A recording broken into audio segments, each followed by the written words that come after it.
welcome to 2011 Wacker Neuson ConExpo show. You don't want to dig on an angle like that, like on a road embankment, because if you're putting the pipe at a certain grade, you've got to over dig it, probably, you know, quite a bit, because otherwise the trench is going to be at that angle that the machine is sitting at. So you got two choices: either you over dig it, waste a lot of stone that you're paying for, or you're digging slow because you're throwing dirt behind you trying to level out your tracks. Either way, it's costing you money to sit at an angle like that. Go. Touch a button in there, Vinny. A button. Any button. Okay. Hopefully the right button. Now he can raise this up 15 degrees. We say 15 degrees saves you 25%. Is that right, Charlie? I think that's right. That's pretty accurate. How does that feel now, Vinny? Right on the level. Absolutely. Now he can dig right at me without any problem. Save a lot of money. The operator could go all day long. I don't know if any of you ever worked on a golf course. I did. You work on a golf course, golf superintendents make OSHA people seem loosey-goosey. What you will do, if you go on YouTube, you will find, look on a site here, you will see this thing going over a green, not just on the fairway. This will go over a green to work on some of the sand traps. That's how nice it is. Charlie, do you need different tires for that to go over that green? I'll tell you, you'll never damage anything with this thing. This thing is one of our 4 sizes of dumpers. This 6001, about a 4-yard machine. You can imagine taking a 1-yard skid steer across there. This will take 1/4 the trips. You can get turf tires on it and do no damage. You won't upset that golf course superintendent if you're hauling out material with something like this. Now how many buckets will this thing take? That'll take 4 1-yard buckets at least. And now we've got a site over here that's as crazy as any job site you're going to find. You're a contractor. How is this? Well, for one thing, in Illinois we don't have any hills, so it's a little strange to me, but this is the tightest job site I've ever seen. You got hills, you got corners, you got everything, and he's going to maneuver this with no problem at all. You can't stop this thing. Dumping on any side, is that correct? Any side. You just heard him throttle it up a little bit so he got the hydraulics rolling so he could dump.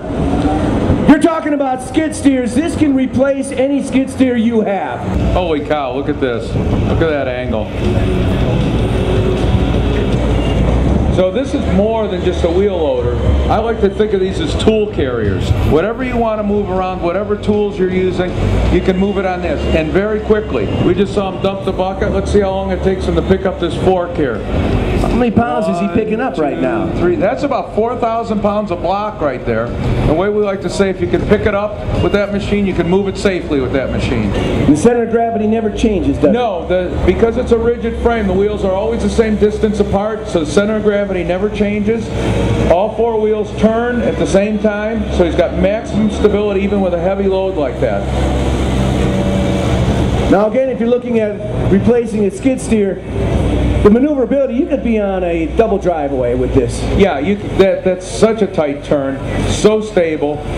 The operator always feels safe in this machine. And again, he can extend that all the way to 15 feet, 13-foot dump height. It's an amazing and capable machine in a very small package. This is, again, these are more than just wheel loaders. Think of them as tool carriers. Anything you can do with a wheel loader or skid steer, you can do with these machines. Very capable machines in small packages. This one happens to be our Big Daddy, the 1150. Again, 40-degree turns here on the wheels. Rigid frame, full visibility, great comfort. You can see how easy it is to operate. He's got a steering wheel and a gas pedal. How hard can that be? And again, he's not going on this with that big unit, is he? I think he is with that load on it, but this is an operator that feels very comfortable in this machine because he knows the stability inherent in the machine. We had a couple shows ago some guys that work on the machines and they were just gasping. One guy was like, no, this isn't going to work. But they wanted to watch anyhow. This is my favorite, the WL30. We're talking about being on a driveway. Maybe you're breaking up a driveway, you're doing sidewalk work, you have sidewalk in the back. Instead of breaking it up, putting in a skid steer, taking a long time, or hauling in a dumper, you can pick up some huge slabs with this thing. Imagine you're working at a municipal site, you've got a water main break, it's about 10 miles away, you've got to load up an excavator, tie it down in 4 places, have it on the trailer, get a truck, send it out there. By the time you get out there, this unit, which goes 19 miles an hour, will already be on the site for a half hour. You know, when you're looking at a machine that's as capable, a lot of times you're looking for a track excavator. You're bringing it in with a low boy. A lot of subdivisions don't want the tracks in there, the low boy in there. Well, if you got repetitive digging for services, you'd have to go up and down over curbs, block your curbs. This, you just travel along. Anytime you've got repetitive digging, this is a machine that'll take care of it for you. One of the things we do is the engines are side mounted, so he's got very little back end to be concerned about here. Now we got the big boy here. I see the stabilizer bars. Again, in flatland you don't need that so much. In Wisconsin you do. Well, I'll tell you, this is a 21,000 pound machine. This is a big excavator on the smallest platform you can imagine for an excavator that size. It's a hugely capable machine, and remember, it's because of its footprint, it's still a compact machine, even though it's a 21,000 pound machine. Check how smooth and stable this machine is as he spins this thing around here.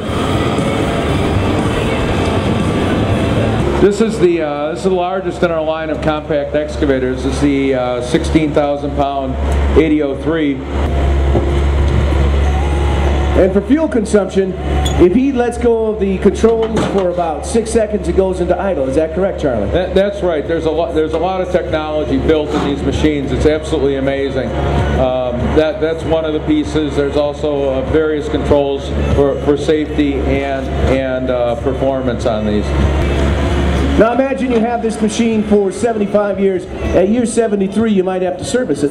He can not only look into the engine, he can get over here and get at all the hydraulics without any problem. We've got 360-degree access. You got room to turn a wrench in there, you got room to cook a ham sandwich under there. There's plenty of room in there.